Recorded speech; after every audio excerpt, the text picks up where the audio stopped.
When a white policeman shot and killed an unarmed black teen last month in Ferguson, Missouri, protests erupted and exposed deep racial and economic divisions in the St. Louis area. While reporting on the unrest, St. Louis Public Radio's Jason Rosenbaum stumbled upon an unusual young man who's been pondering the underlying problems in his city. Rosenbaum spent some time with Marquis Govan and sent us this report. The St. Louis County Council convened for a regular meeting on August 19th. It was the day after a particularly turbulent night in Ferguson, one filled with tear gas and many arrests. Only a couple dozen people showed up at the council meeting. 3 spoke during the public comment section. One was Marquis Govan. He lowered the microphone before speaking. The people of Ferguson, I believe, don't need tear gas thrown at them. I believe they need jobs. I believe the people of Ferguson, they don't need to be hit with batons.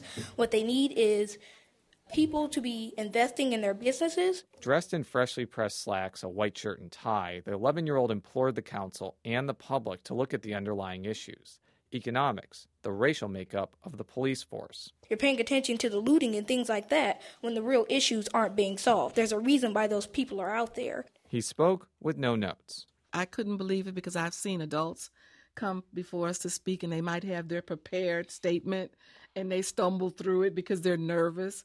And Marquis was just perfect. That's Councilwoman Hazel Irby. She's been on the county council for more than 10 years. She also knows Govan's family and has watched Govan's interest in politics blossom over the years. She recalls him at a town hall meeting last year. And one of the questions he asked just blew everybody away. I think he said, how are you going to create businesses? We have businesses now, but how are you going to create business and then retain them in St. Louis County or whatever? But whatever he said, it was so intellectual that I couldn't even go back and repeat it. When he's not at county council meetings, Govan is a student at Loyola Academy in St. Louis. In between his classes, the 6th grade political junkie opines on national politics, deriding certain U.S. senators as politicrats. I will call Mary Landrieu a politicrat. I will call Mark Pryor a politicrat. They will do anything to stay in Washington. I told my colleagues, the teachers, that they better be ready for Marquis when they're given instruction in class. Eric Clark is the president of Loyola Academy. The rigorous Jesuit school attracts low-income students who test into the school and pay on a sliding scale. This is my 6th year here, and I cannot recall a young man that's been so interested in politics. Other subjects, young men, yes, but politics, no.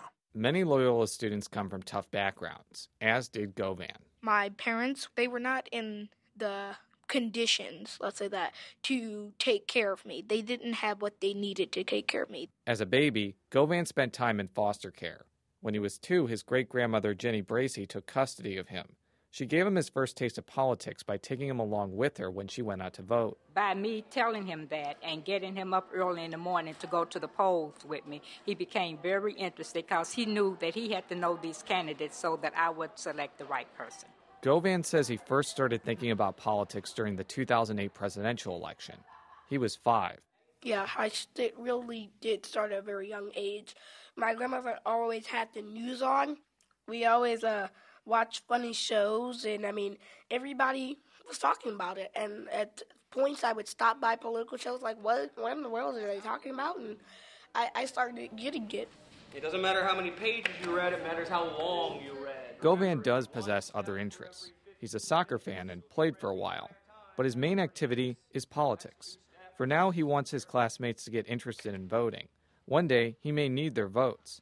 He describes himself as a Democrat, though more conservative than one of the politicians he wants to emulate.